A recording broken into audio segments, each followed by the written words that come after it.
Alright, so the topic for today's vlog is going to be the University of Washington recruiting budget for their football program. I hadn't heard of it before I went to class because I hadn't looked at the D1 ticker yet, but when I heard of the amount of money that they'd spent, I was shocked by it and I wanted to look into it a little bit more. So for some of the facts, they hosted 9 football recruits in December of 2018, and for a 48-hour period, or within the 48-hour period, they ended up spending $71,000 on these recruits, and it ended with 8 commitments out of the 9 recruits that they had on campus, so it obviously paid off. But it's kind of cool because they have the expenses listed out into different categories.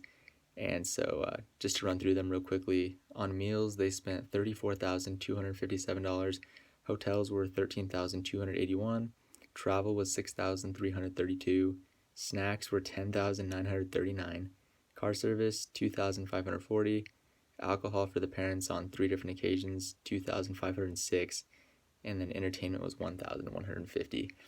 And what I thought was kind of interesting and unexpected was that University of Washington's 2018 recruiting budget that they'd spent, their expenses, was $714,000, where the Pac-12 2018 average for recruiting expenses was $708,000.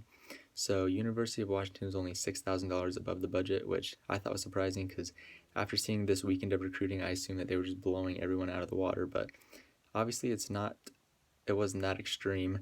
So the issue for me is that people want to talk about, especially now, they're concerned about the name, image, and likeness and how it's going to affect the recruiting and how it's going to tip the recruiting scales. But I feel like the recruiting budget is very similar as far as issues and it being problematic. I looked up Washington State, obviously because of its proximity to University of Washington, and in 2018 they were $67 million in debt. And if you think about it, I feel like they don't really have much of a choice because obviously University of Washington's football program is a lot more successful than Washington State. Washington State has been good in quite some time, but I think you're kind of forced into these spending habits because how are you going to be competitive as far as bringing in recruits if you're not spending those kind of numbers, or at least trying to match those kind of numbers that University of Washington is being able to expense towards recruiting. And something I feel like something people always want to say is that if you win, you're going to bring in more money, and to an extent that is true. But I feel like it's easy to say when you're already this dominant FBS program, because if you're like a University of Alabama or University of Washington and you win pretty consistently, obviously the money's going to be there, right? The financial resources are going to be there for recruiting. But if you're these lesser FBS programs, what do you do? Where do you get the money from?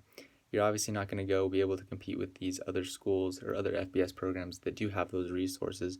So what do we do for them? So I guess the bottom line for me is that people want to talk about name, image, and likeness and how it's going to tip the recruiting scales and the effect that it's going to have. And I do think it could be a problem and it is going to have an impact. But what about the issues that we're facing right now as far as recruiting? What do we do to solve these issues?